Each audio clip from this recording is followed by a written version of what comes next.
Hello lads, ladies, gents, ladetts, whoever, whatever, welcome back to another video. During the peak of the Xbox 360 and PS3 console wars, both of these juggernauts were seeing releases of some all-time classics. From Gears of War, Halo and Forza for Xbox to infamous Little Big Planet and Resistance for PlayStation, they were going shot for shot, and honestly, it was one of the best times to be a gamer, as it didn't really matter what console you went with because you were going to have something awesome at your fingertips. One of the most iconic series to drop though was for the PlayStation with the Uncharted series. Even though these days it's a little more on the dormant side of things, it was a series that from its first installment you knew was going to be something truly special. Launching in 2007, Uncharted Drake's Fortune was developed by the legendary team at Naughty Dog. Development began after wrapping up the Jak and Daxter series, in which, for the love of God, please give us another Jak and Daxter game. Naughty Dog sought to continue their absolutely insane run of incredible games. While still being a third-person action game, Uncharted is very obviously a big departure from the more action platformer style they were known for at this point, going for more of a Tomb Raider and Indiana Jones style of game. It is more than its inspirations though, as the game moved into what Naughty Dog are most well known for these days, and that's the cinematic experience, and that can be for better or for worse. This is where they really started to home in on that style. Now, it will go without saying there are going to be some pretty major spoilers going forward. I will do my best to avoid them, but it's already been 17 years since this game launched, and this is your only warning. The story of Uncharted Drake's Fortune follows Nathan Drake on his quest to find Sir Francis Drake's treasure. Finding himself off the coast of Panama with the journalist Elena Fisher, Nate is immediately attacked by local pirates, basically giving you an idea of what to expect when it comes to the game's combat. From melee to the decent variety of guns, Nate seems to be able to handle himself pretty well in a fight. Honestly, probably a little too well, but more on that later. Eventually, Nate and Elena are saved by Sully, who is probably my favorite character in the entire franchise.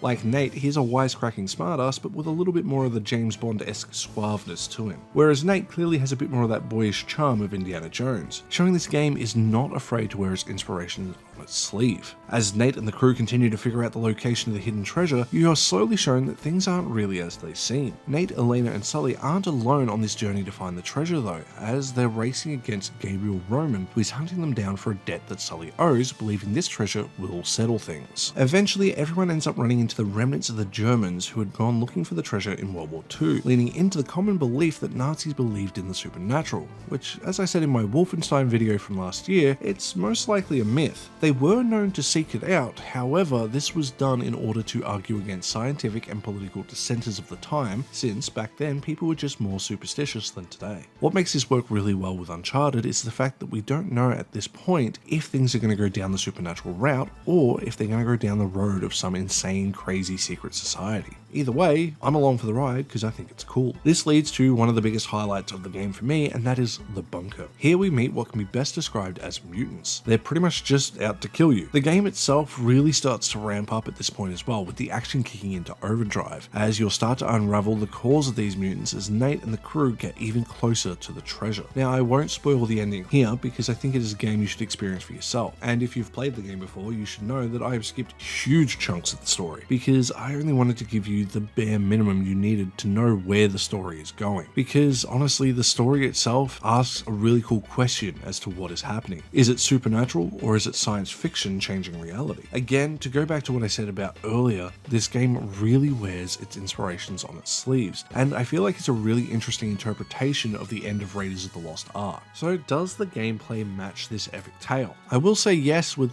a little bit of no. Uncharted to me balances on a very fine line from having too much action to having enough downtime to really drive the story home. Whether it be the puzzles, cutscenes, the parkour sections, or the action itself, the game really skates that knife's edge from being too much of either. It's perfectly balanced, so I wouldn't change it, but it's very easy to have overdone it either way. There is one complaint I do have about that, but I'll touch on that shortly. The action is delivered in the form of a third-person shooter, and like most of its time, it relies on a cover-based system for you to regen your health and handle extreme amounts of enemies. However, it isn't always the case that you need to do that, as Uncharted does have its fair share of run and gun moments, which really helps break up the repetitive nature of the combat. I'm not saying that it's bad, but I am saying it does get a little bit samey after a few hours of doing the same thing and never having it actually evolve throughout. We do have some basic hand-to-hand combat, but to me it always felt like a last resort, and you didn't really want to rely on it considering you could still get shot while doing so. The only complaint that I really have is the fact that Nate kills hundreds if not thousands of henchmen like it's nothing. No reaction, no acknowledgement, and it's from the beginning of the game. I understand they're attacking you, but like, this is a little ridiculous. It just feels so strange that this man who cares so much about human history does not have a single thing to say about the war crime level of murders that he is committing throughout this series. It's just a bit over the top. I'm not saying you can't have these massive shootouts here and there, but it basically turns into an arena shooter. I think it should have gone for a little bit more of a less is more approach at certain points. If I had to be hypercritical, the only thing I would say that is another issue is the fact that the combat hasn't aged the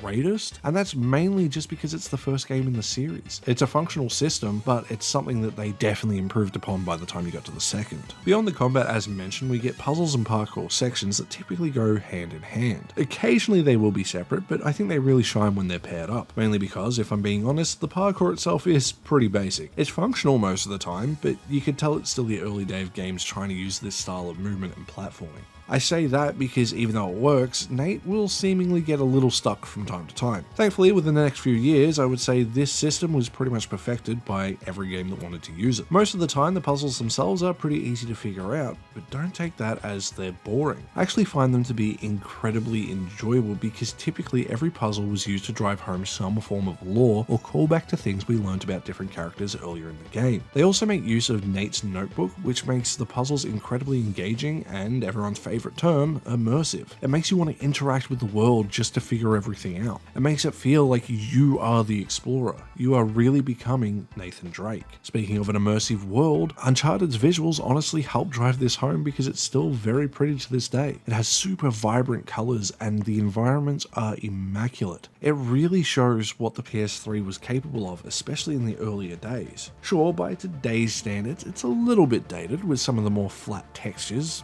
particularly the grass, but beyond that, I think it's still a really damn good looking game. One thing that is timeless though is this game's OST.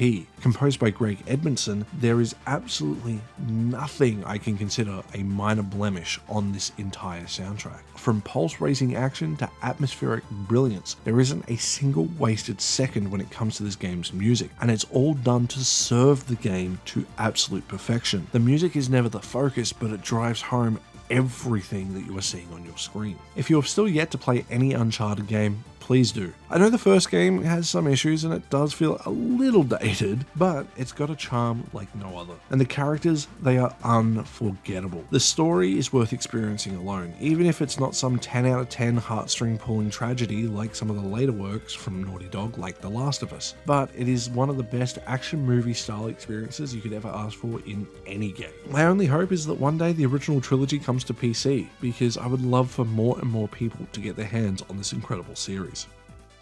So with that, lads, ladies, gents, ladetts, whoever, whatever, it brings us to the end of another video. I hope you enjoyed this look at Uncharted Drake's Fortune. Let me know down below who's your favourite character. As I said, Sully is definitely mine, but I do have a soft spot for Elena. She definitely grows on me as the game goes by, and especially as the series continues. If you enjoyed the video, please consider hitting that like button. If you want to go that extra step, you can hit the subscribe button. And if you want to go that extra mile, you can support me on Ko-fi, Patreon, or YouTube memberships like these lovely people here.